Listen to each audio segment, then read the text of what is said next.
Thousands of cows on the mountains have come gathered over the brow. They're looking in. They're keen. I've spoken to them.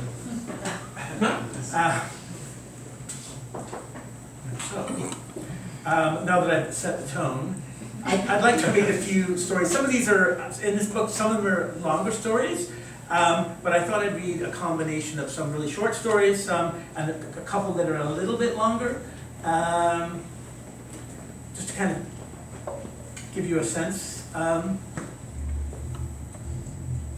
know it's not a larger. Oh, geez, I forgot about that. You know that? I just got so overwhelmed by Alphorn. It was a moving performance. It was moving, and I, used all of my available air.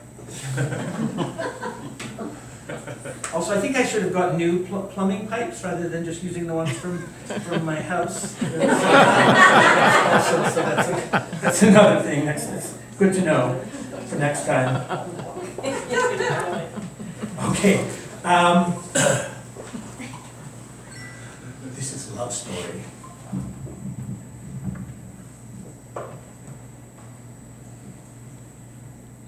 There were two of us, but we had only one pair of legs.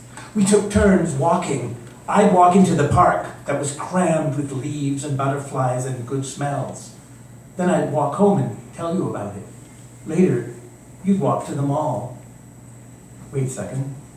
I think I forgot to read the beginning. Sorry, let me start again. There were two of us, but we had only one pair of legs. We took turns walking. I'd walk into the park that was crammed with leaves and butterflies and good smells. Then I'd walk home and tell you all about it. Later, you'd walk to the mall. It was stuffed full of skirts, cell phones, Chinese food, and hooded sweatshirts. You'd march up to the stairs where I would be in the big chair, waiting to hear all about your adventure.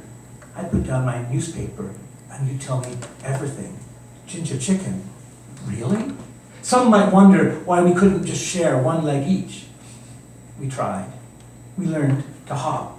We wrapped our arms around each other's shoulders and pretended to be a big double person with a single set of legs. But it wasn't the same. We didn't feel right separating the legs. They belonged together like Laurel and Hardy, Brad Pitt and Julia Roberts, spick and span, left and right, and the two of us. In the summer, our house was surrounded by millions of yellow flowers. It was because of us. People drove by our house real slow just to look at our flowers.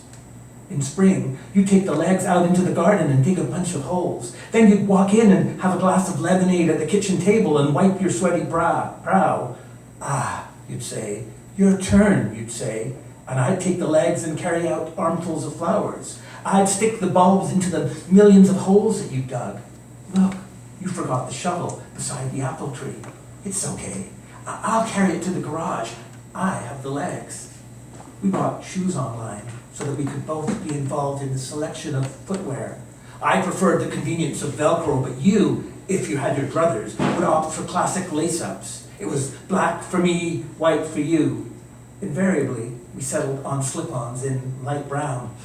I don't want you to think that it wasn't a rich life, a vivid and satisfying life, a life of rich imagination and personal choice. Ours was a vibrant tango of intersecting free will, a mambo up the relationship decision tree. One day, the sun shone into our window like a searchlight. It woke us both up. Hey, I said, I'll take the legs and go downstairs and make some coffee. Then you can go and get the paper. Then I'll make the eggs. Okay, you said, but first, let me go to the bathroom. Okay, I said, that necessarily has to come before coffee. Yes, you said, without question. So I'll wait, I said. Yes, you said. What else would you do? Handsprings, I said. We looked around, but the legs were gone. Maybe they wriggled under the bed, I asked. They were not under the bed. Maybe you left them in the walk-in closet, you asked. But they were not in the walk-in closet. Could we have left them in the nursery, we wondered? Once, many years ago, we'd hoped to have a baby together. We would have shared our baby like our legs. You would go to the Christmas concert and see our baby sing. I would go to meet the teacher night and hear about our little one's progress with scissors. While you tucked her into bed, I would sing from the other room. But the legs were not in the nursery, not in the garden, not in the mall. I used the telescope and looked all over. You used your wide-ranging psychic powers to determine that the legs were not in the park. This marks a significant change in our lives, I said. Without legs, we are different, you said. We lay in our bed and clung together. The sun rose far into the sky like a soccer ball kicked too high over a goalpost. Then it fell down to the pink horizon, and we were in darkness. The next day, it did it again. We did not leave the bed. Your arms were wrapped around my torso. My arms were wrapped around your torso. Each of our shoulders, both our left and our right, were wet with each other's tears. A month passed, then 10 years. We expected the loss of millions of flowers, but neither of us had the mental stamina nor the psychological agility to look. Once my editor's coming. Why had our legs left us? Where had they gone? We imagined them at a restaurant table in Los Angeles wearing aviator sunglasses and ordering an expensive imported water with lemon.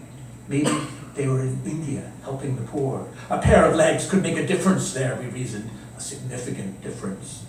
But it had been so sudden. They left without warning. There was no note, no phone call, not even a footprint left on the front walkway. By now, the legs must have changed. We'd probably not recognize them if they walked right up to us and knelt down. The world was large, and a pair of legs could choose to live anywhere, could choose to live almost any story. It was not fair of us to want to hold the legs back, to not allow the legs to realize their own personal and innate legness, to be with other legs, to feel the hot wind of Iceland blowing against their knees, the unrelenting prickle of Antarctica's sand against their pale calves, to feel the muscular pleasures of making a jump shot at the end of an inning late in the evening at a Tokyo ballpark, the fans standing and waving their colorful scarves. Somewhere in this large blue world, the legs were happy. It was time we understood that. How, you asked? How are we going to do all of that without the legs?